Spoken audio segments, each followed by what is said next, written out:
Hey, what's up?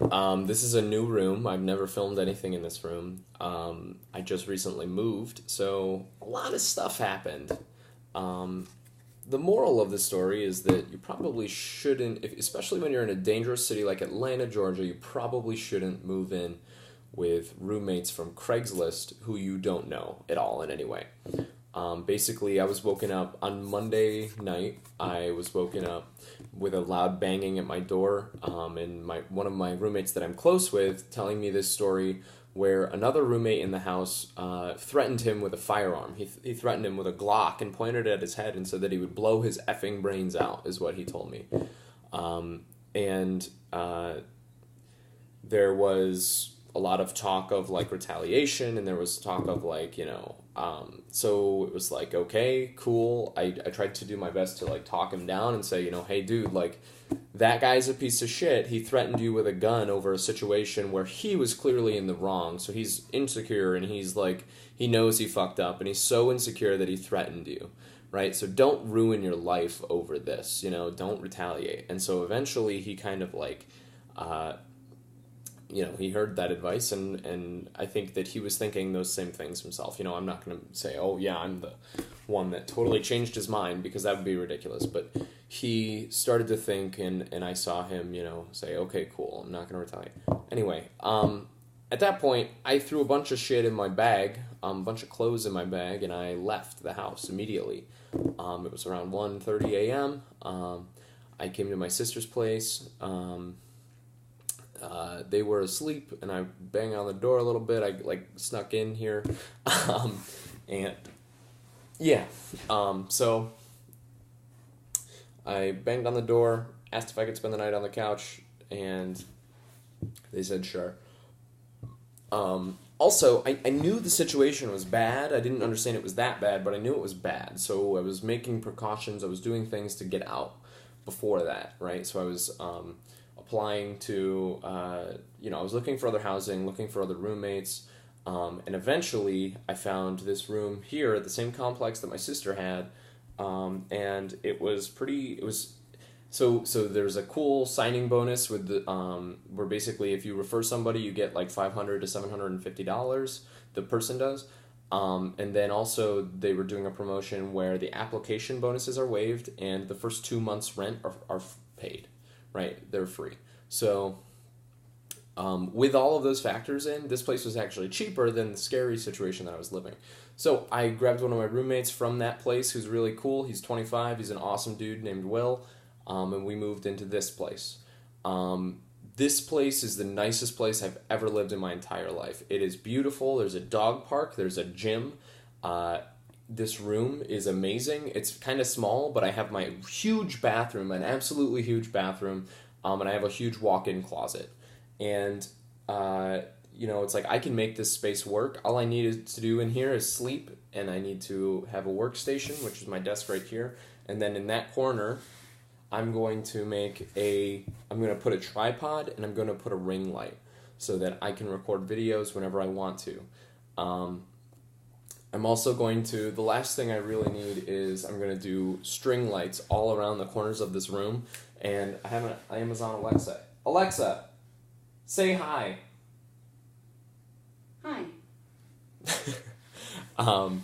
And that was cool. I tried to do a Philips Hue color changing light. I realized I didn't have the hub thing. That's another $60. This bulb was $50, so it's like I'm not going to spend $110 so that I can say, hey, turn the lights to blue. So instead I'm going to take this back. I'm going to then buy a string of lights that integrates natively with Amazon Alexa so that I don't have to fuck around with spending more money, because I've already spent a lot of money. I built this bed.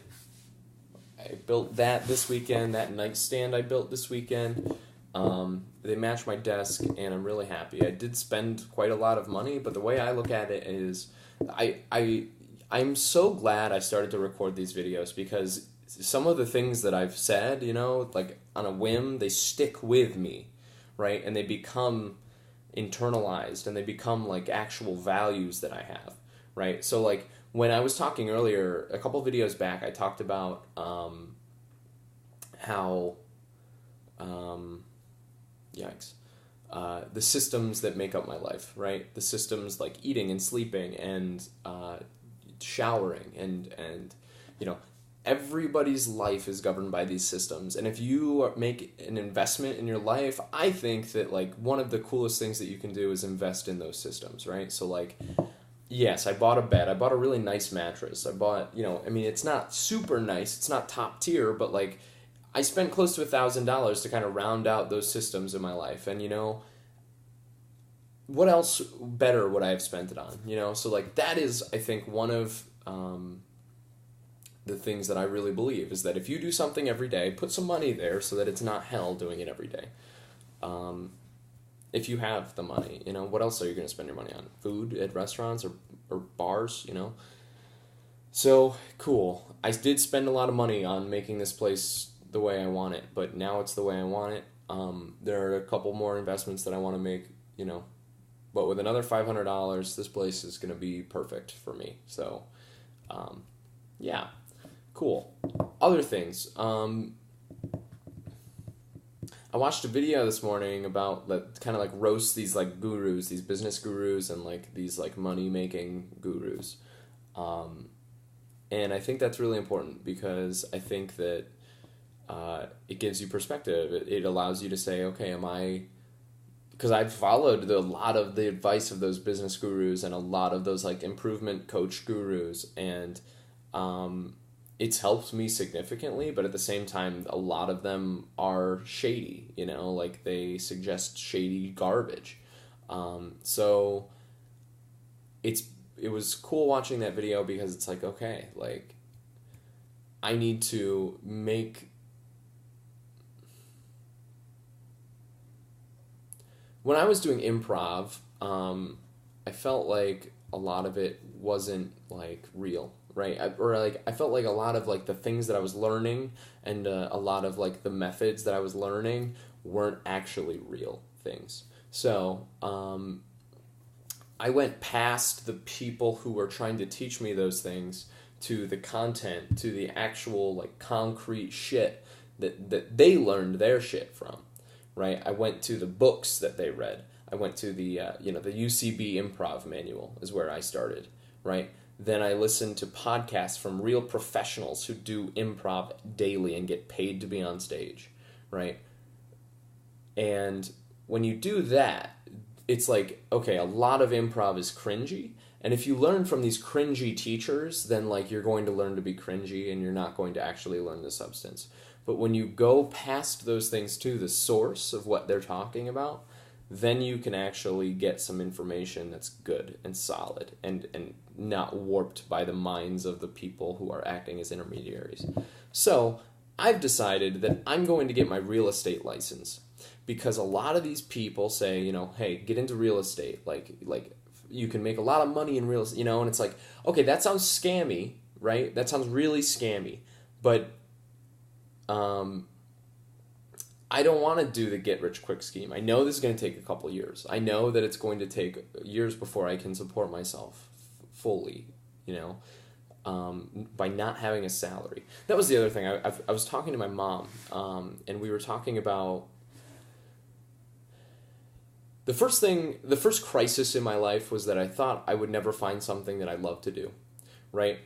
I did a lot of introspection there. I realized that I love to make videos and I love to communicate with other people. So that crisis was averted, right?